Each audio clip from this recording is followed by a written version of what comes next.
Bonjour à tous et bienvenue à cette nouvelle vidéo où nous allons parler du tarot Hush.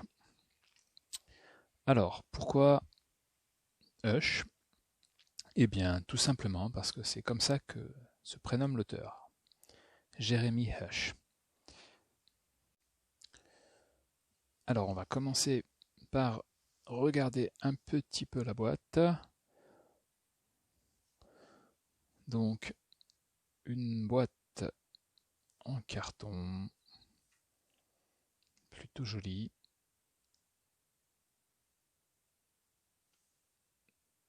Donc, édité par US Game.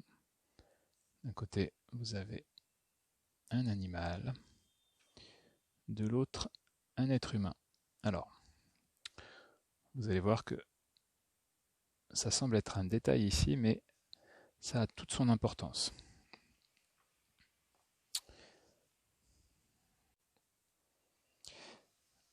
Avant de découvrir les cartes, on va parler un petit peu alors de l'auteur. Comme ça nous donnera quelques éléments qui nous permettront de comprendre son univers et de plonger un petit peu dans les cartes sans trop se perdre.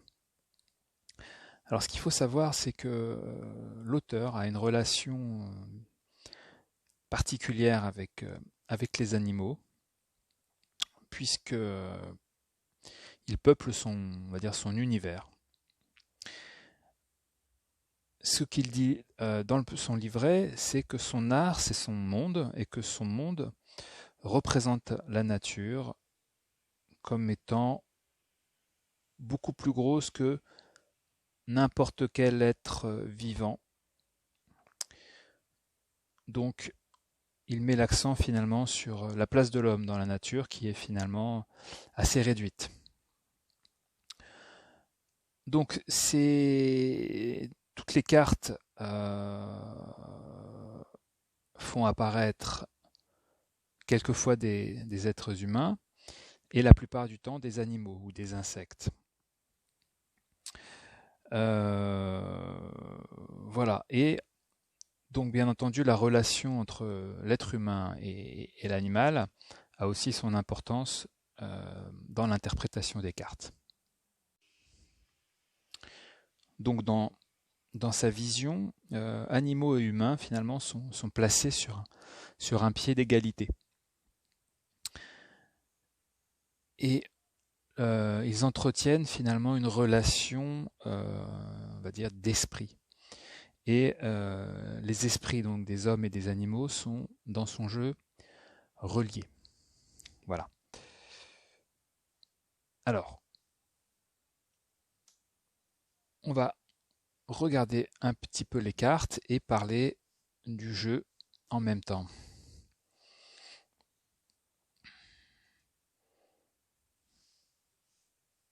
Donc, le petit livret. Donc, l'imagerie, on est sur des illustrations qui rappellent un peu celles qu'on pouvait avoir au 19e siècle. Toujours un petit clin d'œil à l'Angleterre victorienne.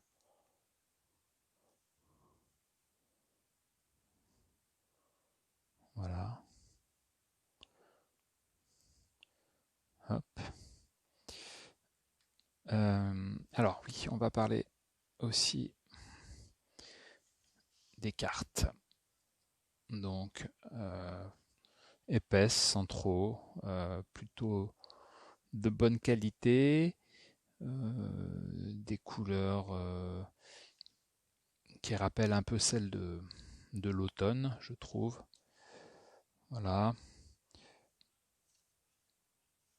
Avec un dos très joli qui permet la lecture des cartes renversées, puisqu'on n'est pas capable de distinguer l'endroit de l'envers. Voilà. Au niveau de la taille des cartes, je pense qu'on est sur quelque chose d'assez standard. Alors, j'ai pas de Rider-Waite sous la main, mais si on compare avec une carte du tarot de Marseille, pour vous donner une idée, voilà. Donc, elles sont un peu moins haute et en revanche un peu plus large. Pour être très précis, donc on est sur un jeu qui fait un peu plus de 11 cm sur 7,5. Bon, ça reste quand même classique. Elles ne sont pas trop grosses. On peut facilement les manipuler. Il n'y a pas de problème à ce niveau-là.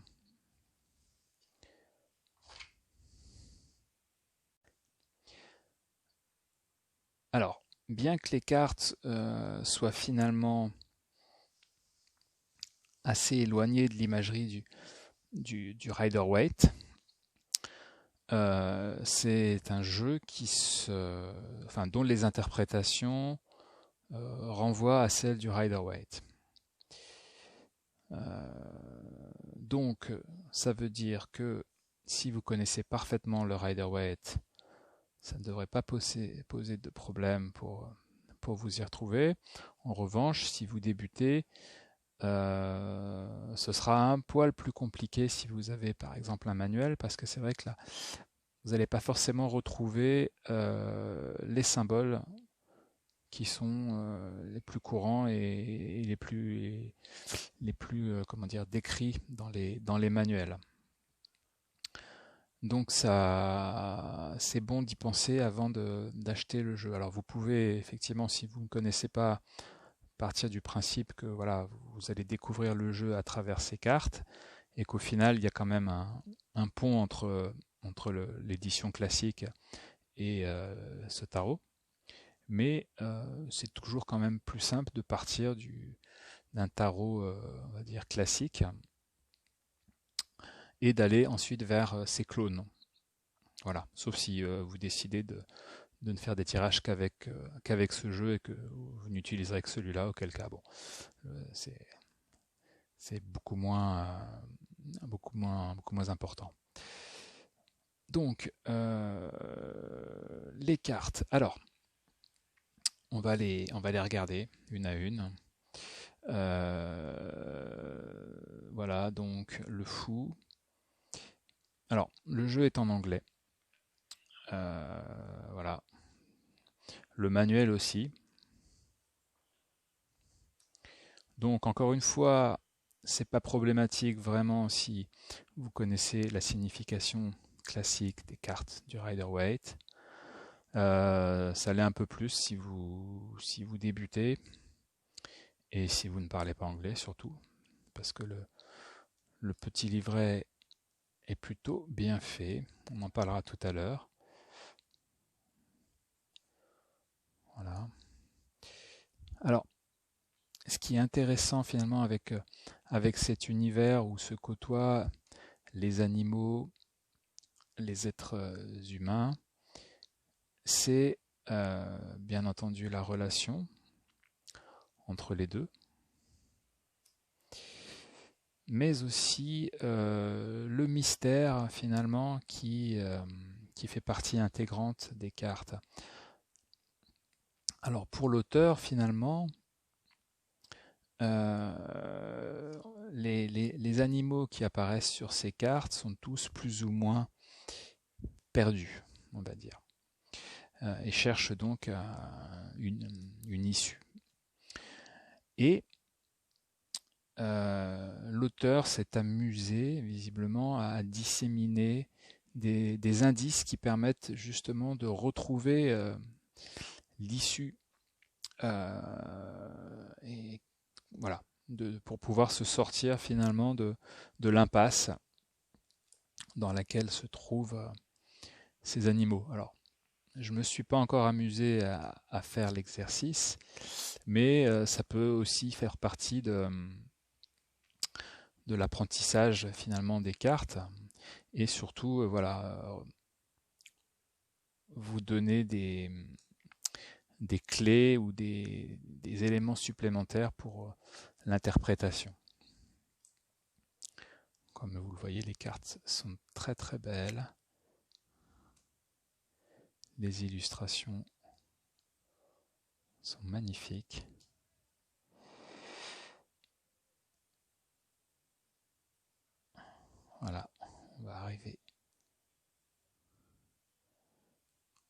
aux arcanes mineures. Donc, le nom des suites n'apparaît pas, mais vous voyez le petit symbole tout en haut des cartes. Là, on a les coupes.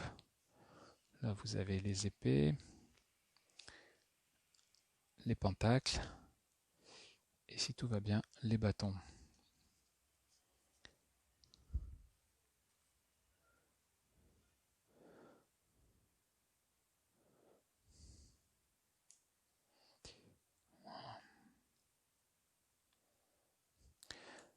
Alors, ce qui peut être intéressant, ça peut être un exercice sympa à faire.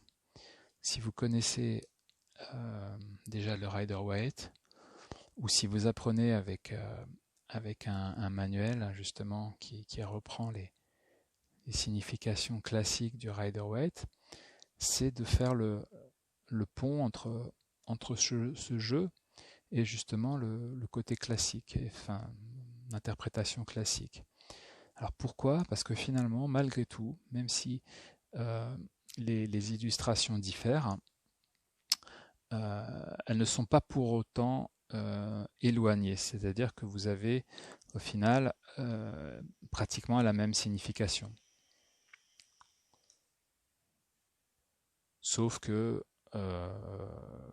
comme vous le constatez, la symbolique est totalement différente.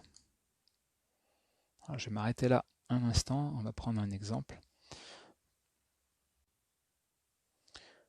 Donc, moi, je vais partir de la première carte, donc le fou.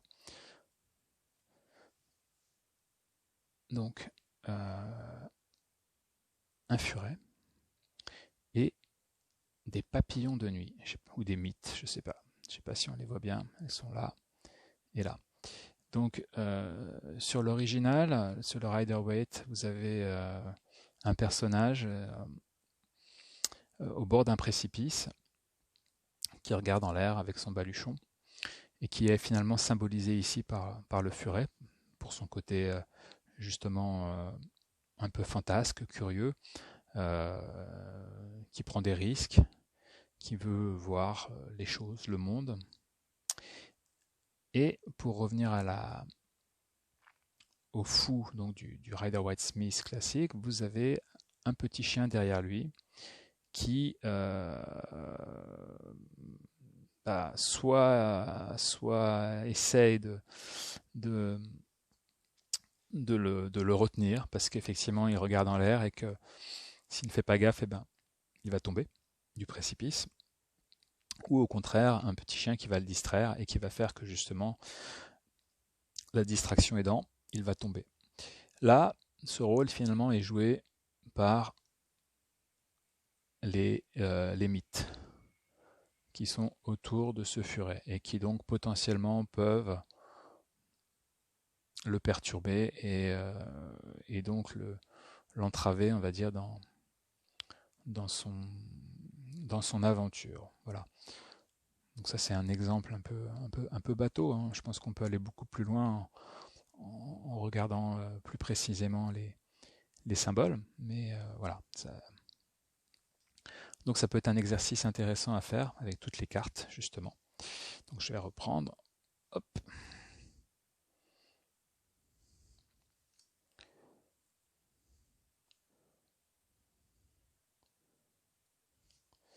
Et pourquoi pas voir aussi les différences qui fait qu'on s'éloigne peut-être du classicisme du Rider-Waite dans certains cas.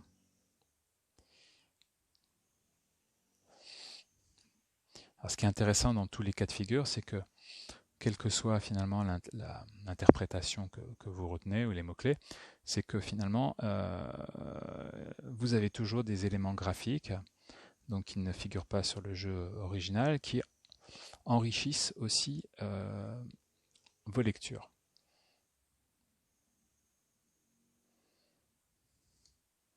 Donc il ne faut pas hésiter à se servir de ce que vous voyez pour justement répondre aux questions ou interpréter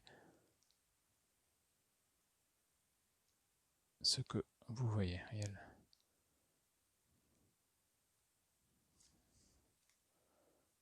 Ouais, j'aime beaucoup le 6 d'épée.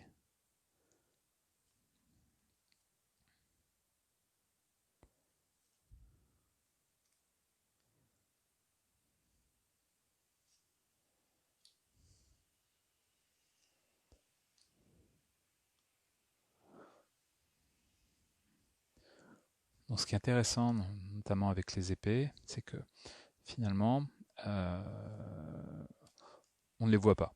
C'est-à-dire que les épées sont remplacées justement par des éléments de la nature qui prennent finalement ce rôle et se substituent aux épées, encore une fois.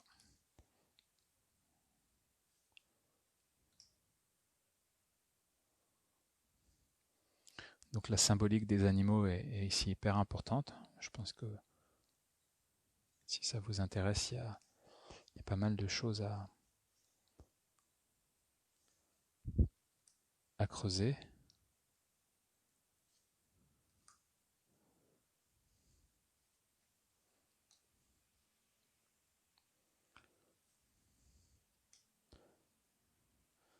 Donc c'est vrai que c'est un jeu particulier qui ne plaira pas à tout le monde parce que justement on s'y retrouve pas forcément tout de suite. Mais je pense que il a beaucoup d'attraits et d'atouts justement qui permettent de sortir un petit peu des lectures un peu classiques et bateaux qu'on peut être amené à faire avec le jeu original.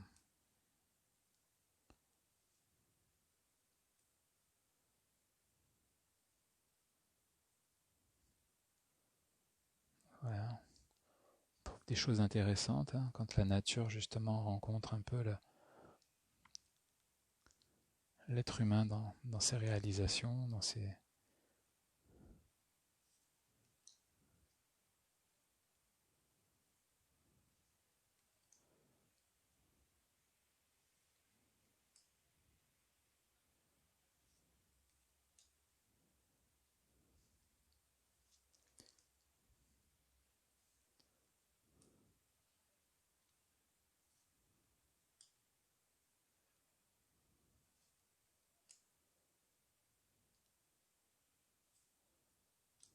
Hop, et on va terminer avec le roi de bâton. Voilà. Donc, hop, voilà les cartes. Donc, on va parler du livret maintenant rapidement. Donc, il est en anglais. Vous y trouverez donc une rapide description de l'univers de l'auteur, puis la signification donc de toutes les cartes, majeure, mineure, droite et renversée, ce qui est pas mal, avec pas mal de détails pour les mineurs par rapport à d'autres livrets qui survolent souvent le sujet. Et vous avez à la fin un tirage, 4 cartes, qui fera peut-être qui sera peut-être l'occasion aussi de faire une nouvelle vidéo pour découvrir un petit peu mieux les cartes et tester le jeu. Voilà. Eh bien, c'est tout pour cette fois. J'espère que cette vidéo vous a plu, que les cartes vous ont, enfin, que vous les trouvez sympas. Moi, je les trouve très sympas en tout cas. Je pense qu'il apporte encore une fois plein de choses, plein d'ouvertures par rapport au Rider-Waite classique. Et puis c'est vrai que voilà, mettre un petit peu sur le devant de la scène les animaux et les humains en retrait, c'est aussi pas mal. Ça permet de nous remettre quelque part à notre place. Et voilà, permet de nous rappeler aussi que nous ne sommes pas forcément dans la nature tout seul, et surtout que notre place est pas forcément celle que l'on croit. Voilà, eh bien n'hésitez pas à poser vos questions si vous en avez, à laisser un commentaire ou à me dire ce que vous en pensez si vous connaissez déjà les cartes. Merci beaucoup et à bientôt.